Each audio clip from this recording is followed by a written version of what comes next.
Linhas sobre ainda, só para terminar o anterior, que é o seguinte: as coisas que estão andando. Como você tinha começado anterior, eu volto nisso já. Você falou, olha, que bom que nós reconhecemos que houve muito trabalho. Não estava todo mundo só falando em Previdência. Tinha um grupo trabalhando em Previdência, tinha um outro grupo lá fazendo a abertura, e, de repente, aquilo ali até acelerou e andou mais rápido do que a gente esperava. Ótimo. Essa bola entrou 1-0 do lado de cá. Do outro lado, sessão onerosa, começou a andar. O extraordinária colaboração entre os ministros, quer dizer, o Tarcísio, vocês viram aqui, é o cara da infraestrutura. Nós já trabalhávamos com ele durante a campanha.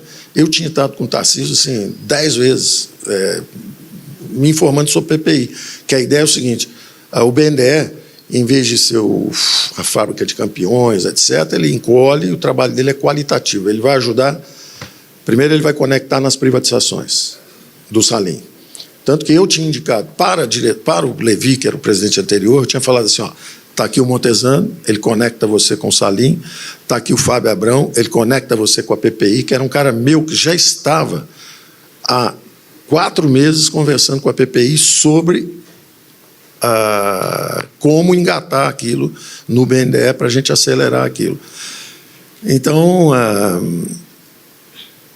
essas coisas estavam andando e de repente chega o choque da energia barata. Esse negócio realmente o gás já está caindo. O gás da Bolívia, o gás companheiro já está sendo reprecificado, porque quando você está com companheiro é sempre um pouquinho mais caro. Então já está começando a negociação, já está começando a pressionar. Vem gás da Argentina, nós vamos fazer alguma conexão com o tal do Vaca Muerta, que é onde eles acharam lá o gás. Vem gás da Bolívia, que já vem o gás da Argentina e vem o do pré-sal, que nós vamos acelerar. Isso vai realmente derrubar o gás. E junto com o gás que antigamente era queimado, quando esse gás natural vier, que é o outro, que é o de cozinha, quando esse vier também aumentar a oferta, vai derrubar também o preço do botijão, lá embaixo. Ou seja, a energia mais barata vai, por um lado, nos possibilitar reindustrializar o país. Os dados são impressionantes. O Brasil cobra o dobro de países que não têm o gás. Exatamente por causa do monopólio estatal, pelo monopólio na distribuição, monopólio na produção. Então, o choque da energia barata era uma concepção de quebrar 2 monopólios. O monopólio na produção e o monopólio na distribuição. Você quebra os dois, o preço cai 40% em 2 anos. O Langoni, que foi um inspirador da ideia, quando me procurou, nós botamos um grupo trabalhando nisso 6 meses, ele falou, Paulo, vai cair 40% em meses. 2 anos é conservador. Eu falei, tudo bem. Nenhum dos números que eu solto, porque às vezes as pessoas, não, o Paulo deu um chute e tal. Quem me conhece sabe que não é assim. Eu tenho sempre um cara que fez muita conta antes falando. E às vezes a imprensa até é engraçada, porque é assim, o Roberto Campos me dá um dado e fala assim, olha, Paulo, nós estamos indo a tal velocidade aqui que eu vou reduzir um pouco os compulsórios, né, porque nós estamos ficando mais eficientes nisso, naquilo, e eu estimo que entre 100 e 200 bilhões a gente possa, ao mesmo tempo que você está desalavancando o banco público, nós podemos expandir um pouco o crédito privado. Aí ele me dá um número entre 100 e 200, aí eu vou para a mídia conservadoramente, digo assim, acho que nós podemos aí liberar uns 100 bilhões aí nos próximos anos e tal. Aí a mídia assim, Paulo Guedes quer interferir no Banco Central, e ainda chutou o número.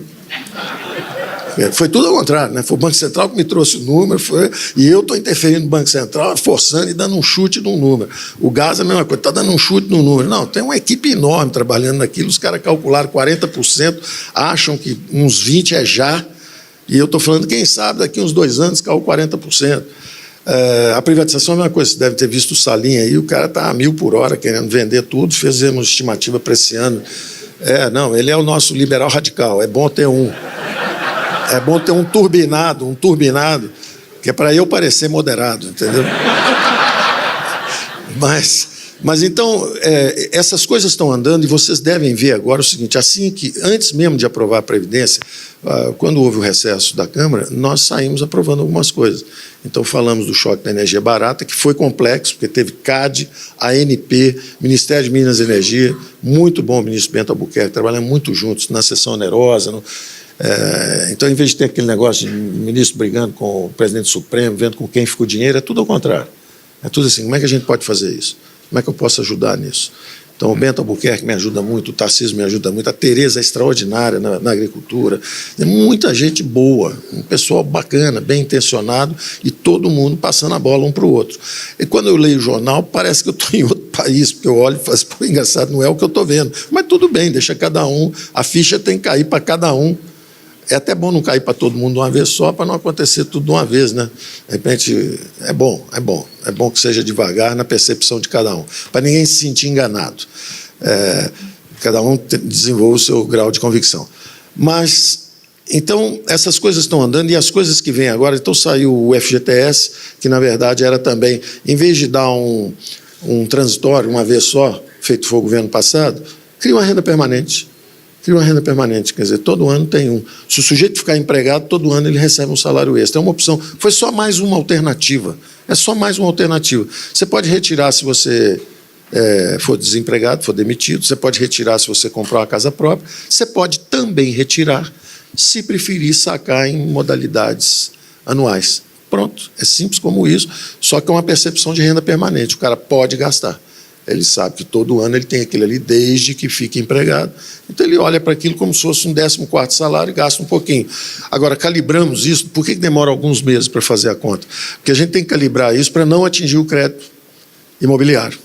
Então, tem alguns parâmetros. Não pode atingir o crédito imobiliário. Não pode derrubar a acumulação. Quer dizer, você tem que gastar, na verdade, o rendimento do fundo mais os novos aportes.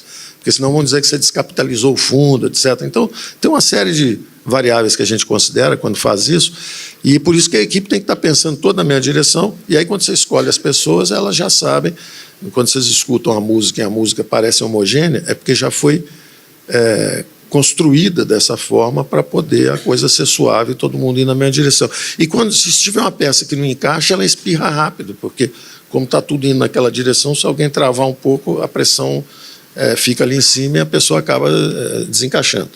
Então, voltando para o Pacto Federativo.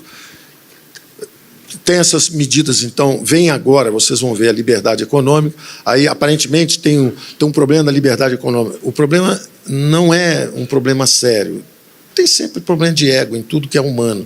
O problema não é de substância, o problema é um problema de ego. É o seguinte, lá atrás nós começamos a trabalhar com dois grupos. Um grupo de, vamos dizer, liberdade econômica aplicada. É o Webel, é um jovem, liberal também, descomplicando coisas. Em vez de ter que tirar 8 licenças para abrir uma empresa 8 meses depois, entre alvará, junta comercial, não sei o que, como é que você inverte isso? Como é que você abre uma empresa em 2 dias? E depois você comunica a um órgão e deixa eles conversarem entre si. Eles é que têm a obrigação de informar o outro. Então, em vez de abrir daqui a 6 meses, porque ficou pedindo 8 documentações, faz o contrário, abre já. Você não tem que pedir licença para criar emprego. Você abre a sua empresa, cria emprego, depois você informa aos servidores públicos e não às autoridades. Aos servidores públicos. Essa é a diferença da nossa percepção quando nós estamos lá. Então, nós temos a liberdade de produzir, nós temos a liberdade de empregar as pessoas e nós comunicamos aos senhores para depois os senhores venham nos regulamentar. Mas primeiro nós produzimos, depois vocês vêm nos regular. E não o contrário, a empresa precisa de 9 meses para abrir e um tumulto total. Então, essa é a linha. O Webel vai radical na economia aplicada e vai fazendo esse troço do lado de lá. Do outro lado, ao mesmo tempo, ou seja, 6 meses atrás, até por sugestão do Levi, que era o presidente do BNDES, ele falou assim, Paulo, eu estou querendo reunir um grupo de juristas eminentes, como se fosse o Bulhões Pedreira da época, nós vamos fazer isso, aquilo, aquilo outro. Eu falei, ótimo, porque eu estou indo na mesma direção, só que eu estou indo para a economia aplicada. Se tiver uma superestrutura sofisticada, robusta, melhor ainda. Então, vamos cultivar os 2 grupos e lá na frente a gente junta as 2 faces de uma moeda. A superestrutura jurídica e as aplicações. E aí fomos seguindo os 2. Quem chega agora fala assim, pô, tá tendo uma briga aqui. Não. Está tendo um desentendimento, porque são dois enfoques levemente diferentes. Aí um quer prevalecer sobre o outro. Quem tem o ego maior normalmente é quem briga primeiro, quem reclama, cria mais casos. Mas eu acho que vai encaixar tudo e é possível. É possível que a gente já leve para aprovação. O Rodrigo estava com a ideia de... O Marinho se revelou um cara extraordinário para esse tipo de coisa, né? Também eu escolhi assim, quer dizer, foi uma indicação política para mostrar que não tem problema em indicação política em si. Política no sentido, não foi ninguém... Era uma deputada federal que virou para mim, olha, tem um cara que você tem que conhecer. Eu conheci o Marinho, gostei, falei, pô, esse cara resolve.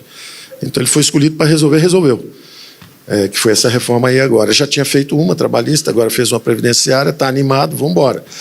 Então, ele está entrando também para tentar justamente acomodar esses dois ângulos, né? Essas duas faces, de uma mesma moeda que é a liberdade econômica.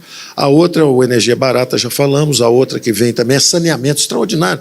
Saneamento é um negócio, eu fui a Davos, depois fui a Washington, tem trilhões de dólares lá fora querendo entrar. Para duas coisas, saneamento e infraestrutura. Infraestrutura, a turma quer entrar de todo jeito, desde a China até Banco Mundial, todo mundo quer entrar e ajudar em infraestrutura. Então, o nosso Tarcísio vai nadar de costas aí os próximos 3, 4 anos. Eu falo até mais do que isso. Eu acho que o Brasil sofreu um crowding out, que é justamente o excesso de gasto do governo, empurrando juro para cima, tornando todo mundo rentista e broxando os investimentos privados. Nós vamos fazer o crowding in, nós vamos desalavancar o setor público. Então, desde 2010, parece que é a primeira vez que o crédito público, como nós estamos travando, o crédito privado excedeu o crédito público, o estoque privado já passou o público, e, ao mesmo tempo, parte pela legislação anterior, a maior parte pela legislação anterior, pela trabalhista anterior, houve a maior criação de empregos dos últimos 4 anos. Foi o menor déficit e, ao mesmo tempo, a maior criação de empregos em 4 anos. O que é interessante. É muito frágil. É muito frágil.